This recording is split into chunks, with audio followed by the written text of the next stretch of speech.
Hello, my name is Ana Sevilla and I belong to the Commune Research Group of the Department of Peddling Mistakes at the Universidad Politécnica de Valencia.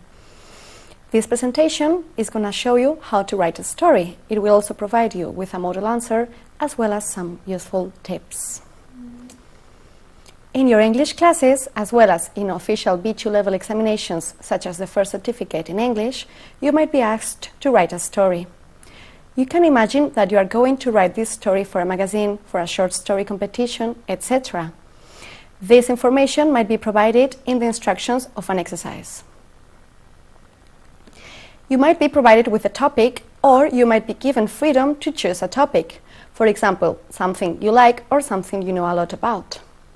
You might be given the beginning or the end of a story, and in that case what you should do is to imagine and write the rest of the story, either the beginning of the story or the end. The story might be about you or about somebody else, which means that you would be able to choose between telling a true story or a fictional story, and you would have to use the first person singular or plural, or the third person singular or plural if you are talking about other people. These model answers of a story, together with some tips, might help you to write your story.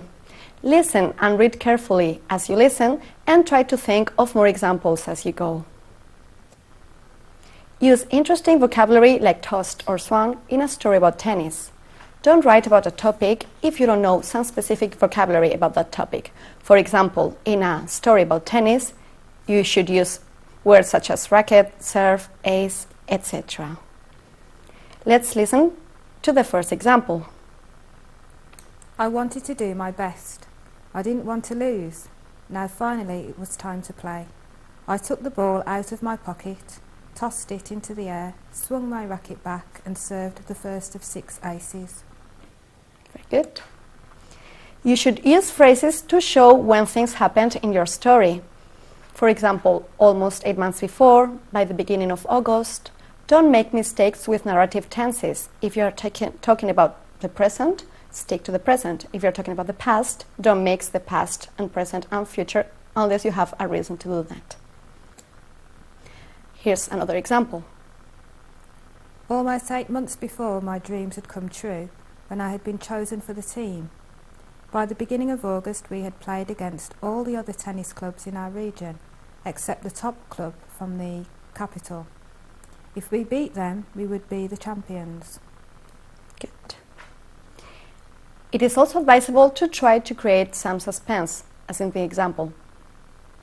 When I got up the day we were supposed to play our match, it was pouring. The courts were like swimming pools. I had to wait another 3 weeks to face my opponent across the net. All the other members of our team had won their matches, and I knew the championships depended on me. Here's another example. It was the best match I have ever played in my life.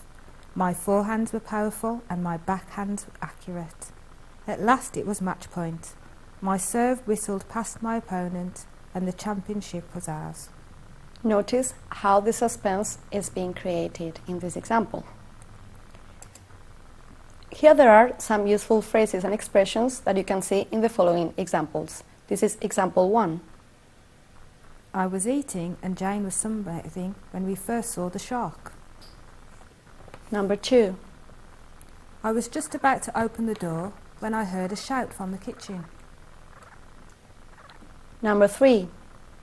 By the time I got to the cinema, the film had already started. Number 4. As soon as Mary told John that she was really sick, he took her to the hospital. Number 5. We had been watching TV just before you came in. Number 6. It wasn't until I travelled abroad that I realised how much I needed to improve my English. Number 7. After waiting some time, I decided to go back home. Number 10. A few seconds later, there was panic. And finally, number 11. Eventually, nobody was harmed. Well, when you are asked to write a story, the first thing you need to think of is the topic. One you know a lot about or one you like.